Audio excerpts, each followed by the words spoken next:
अनेक जन्म से प्राप्त कर्म बंधन विदाहिने आत्मज्ञान प्रदानेन तस्मै श्री गुरुवे नमः। सर्वप्रथम आप समस्त श्रोतागण बंधुओं को मेरा प्रणाम।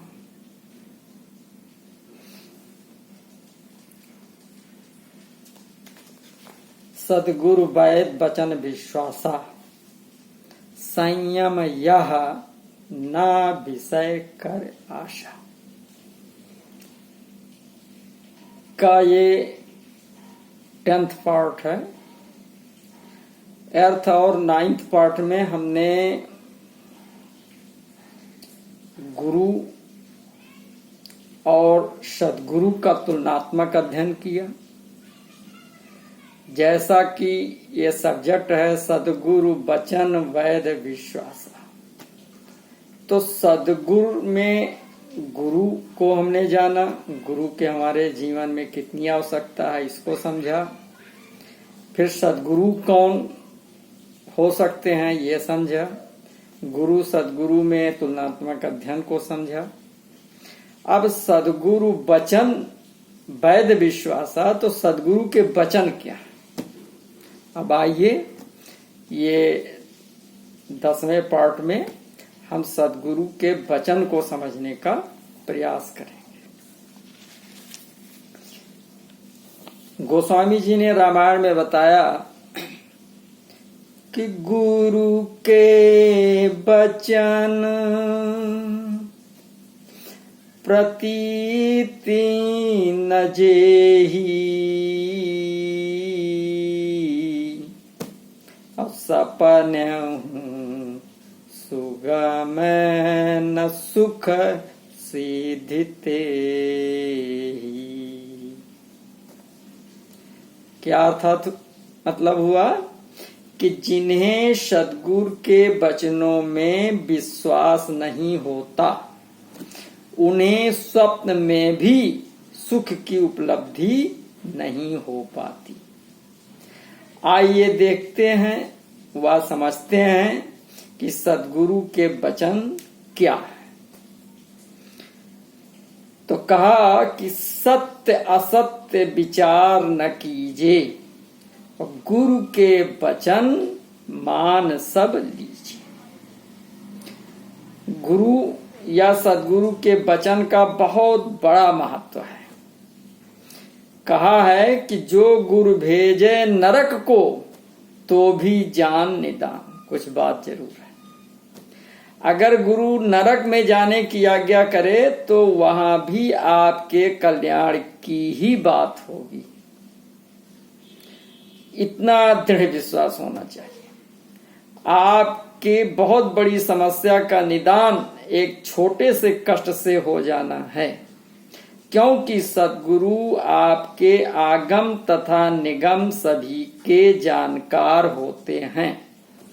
सद्गुरु केवल आपके कल्याण को ही देखते हैं। सद्गुरु ही आपके परम हितैषी होते हैं। आपके आत्म कल्याण के रास्ते में जो भी बाधाएं आती हैं उन्हें दूर करने का कार्य ही सद्गुरु का है। इसलिए सद्गुरु के वचन अत्यंत ही महत्वपूर्ण है। एक वैद्य अर्थात डॉक्टर की तुलना सद्गुरु से की गई है, क्योंकि डॉक्टर आपके शारीरिक रोग का विशेषज्ञ होता है। डॉक्टर आपकी शारीरिक जांच करके बता देता है कि आपको ये बीमारी है। फिर डॉक्टर कहता है कि ये अमुक अमुक मेडिसिन खाने से बीमारी दूर होगी अथवा ऑपरेशन करने से बीमारी दूर होगी। इसके साथ साथ इस चीज से बचाव करना होगा। हमें इसके समस्त वचनों को स्वीकार करके उनके एडवाइज के अनुसार कार्य करना पड़ता है, जिसके परिणाम स्वरूप हमारे शारीरिक रोगों का निदान हो जाता है। हम स्वस्थ हो जाते हैं, फिर से स्वस्थ हो जाते हैं, स्वस्थ लाभ को प्राप्त करते हैं। इसी प्रकार सद्गुरु ज्ञान विराग जोग के विबुध वैद भव भीम रोग के। तो सद्गुरुदेव जी वो ज्ञान वैराग्य योग के विशेषज्ञ होते हैं और मानव के भीतरी बहुत बड़े भव रोग को समाप्त करने वाले बहुत बड़े वैद्य होते हैं। वे इस रोग के फिजिशियन और सर्जन होते हैं। जब सद्गुरु के समझ शिष्य जाता है तो सद्गुरु अपने नेत्रों से शिष्य का पूरा एक्सरे कर लेते हैं और शिष्य का कल्याण किस प्रकार से होना है, शिष्य में भवरोग की गहराई कितनी है, उसे क्या क्या करना है तथा किस किस चीज से बचाव करनी है इत्यादि का अध्ययन करने के उपरांत शिष्य को प्रेरणा व शक्ति प्रदान करते हैं। यही सद्गुरु के वचन होते हैं। शिष्य को सद्गुरु के वचन में विश्वास करके आज्ञानुसार कर्तव्य कर्मों का पालन करना होता है। परिणाम स्वरूप भव रोग से छुटकारा मिल जाता है और शिष्य परम गति व अपने स्वास्थान परमानंद को प्राप्त कर लेता है। कर्तव्य कर्म के पालन का अभिप्राय आज्ञा में रहना है, ना कि कमाई करना है। यहाँ पर सब मिलाकर गुरु को प्रसन्न रखकर सद्गुरु की कृपा को प्राप्त करना है। सारा महत्व ही सद्गुरु कृपा है। गुरु प्रसन्न साहिब अनुकूला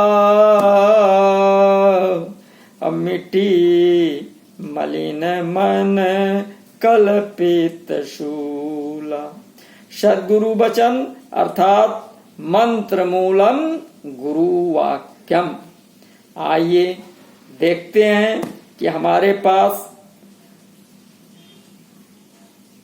जो हमारे सद्गुरु जी हैं उन्होंने हमें क्या ज्ञान दिया है, उस ज्ञान को हम आप लोगों के समक्ष में रख रहे हैं। साई गुरुदेव जी ने सर्वप्रथम हमें बताया कि जो रक्षक तिन चिन्हत नाही और जो भक्षक ताको ध्यान लगाए। सबसे प्रथम ज्ञान दिया गुरुदेव जी ने, सद्गुरु जी ने परम पुरुष और काल पुरुष का भेद बताया। परम पुरुष दयाल पुरुष है और काल पुरुष दंडात्मक व्यवस्था का सूत्रधार है। जिस प्रकार एक पिता के कई संतान हैं और उसमें एक सरल पुत्र है तथा एक उद्दंड पुत्र है, परंतु पिता दोनों पुत्रों से स्नेह करता है। यदि उद्दंड पुत्र पुलिस की कस्टडी में आ गया है तो पिता जब तक उस पुत्र को पुलिस कस्टडी से छुड़ा नहीं लेता है तब तक चैन से नहीं बैठता। बिल्कुल इसी प्रकार ईश्वर अंश जीव अविनाशी और चेतन अमल सहज सुख राशि। तो हम दयाल पुरुष के अंश हैं जो कि सो माया बश भयो गोसाई और बंध्यऊ कीर मरकट की नाई। हम सब मन व माया के वशीभूत होकर इस ब्रह्मांड में फंसे पड़े हैं और बार बार 84 लाख योनियों में भ्रमण करते हुए दुष्ह दुख सहते हुए काल निरंजन से त्रस्त है। यही भव रोग है। गुरुदेव जी ने हमें जताया कि हम सब बंधन में हैं। काल पुरुष ने परम पुरुष का भेद इस ब्रह्मांड के जीवों को नहीं दिया। उसने हमें भ्रमित करके रखा और हमें समझाया कि वो ही सर्वे सर्वा है, वही ईश्वर है, वही जीव का मालिक है और पूरे ब्रह्मांड के जीव उसी की आराधना, पूजा, ध्यान व भक्ति करने लगे। सभी ने मान लिया कि निरंजन के अतिरिक्त कुछ नहीं है। हमारे पूर्वज भी उसी की भक्ति करते हुए आ रहे हैं और रह रह कर उसी के जाल में फंसते जा रहे हैं। कैसे? सिद्ध साधु ऋषि मुनि और देवा और सब मिल करें निरंजन सेवा। इस प्रकार सद्गुरुदेव जी ने सर्वप्रथम दयाल पुरुष और काल पुरुष का भेद दिया। दूसरा, सद्गुरुदेव जी ने बताया कि काल पुरुष के बंधन में हम सब हैं। अज्ञानता के कारण हम सब काल पुरुष की भक्ति करते हुए चले आ रहे हैं। तीसरा, सद्गुरुदेव जी ने बताया कि हम सब शरीर नहीं हैं बल्कि आत्मा है। शरीर में हमें काल निरंजन ने फंसाया है। काल निरंजन आत्मा का मालिक नहीं है बल्कि शरीर का मालिक है। और रामायण में गोस्वामी जी ने कहा भी है, संकेत भी दिया है। समझने का प्रयास केवल करने की जरूरत है। क्या संदेश दिया, संकेत दिया? कहा, रामायण में बताया गया कि सब माम प्रिय सब माम उपजाए और सबसे अधिक मनुज मोहि भाई। मनुज अर्थात शरीर, मनुज मोहि भाई अर्थात शरीर। मनुज मतलब शरीर। इससे स्पष्ट होता है कि वो शरीर का मालिक है, जिसके अंतर्गत 84 लाख योनियां आ जाती हैं। सद्गुरुदेव जी ने स्पष्ट बताया कि हे हंसा, तू अमर लोक का पड़ा काल बस आई। 5, 25, 3 का पिंजड़ा तामे त्वही राखा अटकाई। और तुझसे बिसर गई सुधि घर की और काल तो ही रहा धर खाई। तो अज्ञानतावश हमने समझ रखा है कि हम शरीर ही हैं और हम शरीर से बहुत ही प्यार करते हैं। हमने अपनी पूरी सुरती शरीर से ही लगा करके रखा है और परिणाम स्वरूप शरीर को ही प्राप्त होते आ रहे हैं। कहा भी है, जाकी सुरती लागी रही जहां और कहें कबीर पहुंचाऊं तहां। चौथा, सद्गुरुदेव जी ने बताया कि हम शरीर में ही फंसाए गए हैं। पांचवा, सद्गुरुदेव जी ने बताया कि शरीर में किस माध्यम से बांधे गए हैं। तो प्राणों व श्वास के माध्यम से बांधे गए हैं। निरंजन ने आत्मा को समझाया कि तुम्हें श्वास लेना है और छोड़ना है, अन्यथा तुम मर जाओगे। बताया है कि जड़ चेतना ही ग्रंथि पड़ गई यद्यपि मृखा छूटति कठिनाई। जड़ शरीर और चेतन आत्मा की गठान श्वास के माध्यम से लगा दिया है। छठा, सद्गुरुदेव जी ने बताया कि आत्मा को निरंजन ने 2 भागों में 2 वर्ग में बांट दिया। प्रथम सुरति, दूसरी निरति। निरत को श्वास लेने और छोड़ने में फंसाया, तथा सूरत को शरीर के इंद्रियों के माध्यम से बाहरी संसार में फंसा दिया। तभी सदगुरुदेव जी ने आज्ञा दिया कि सूरत फंसी संसार में, तामे पड़ गयो धूर, और सूरत बांध स्थिर करो, आठों पहर हुजूर। सातवां सदगुरुदेव जी ने बताया कि अगर आपको आत्मानुभव प्राप्त करना है तो जो क्रिया प्रक्रिया भक्ति आप अपना रहे हैं उससे स्व की जानकारी नहीं होगी। अब तक हम जो कुछ भी भक्ति के रूप में जन्म जन्मांतर से करते हुए आ रहे हैं उससे मुक्ति व आत्म अनुभव प्राप्त नहीं कर सकते। पूजा पाठ आरती तीर्थ व्रत ध्यान योग यज्ञ जप तप उपवास ये सब नकली भक्ति है।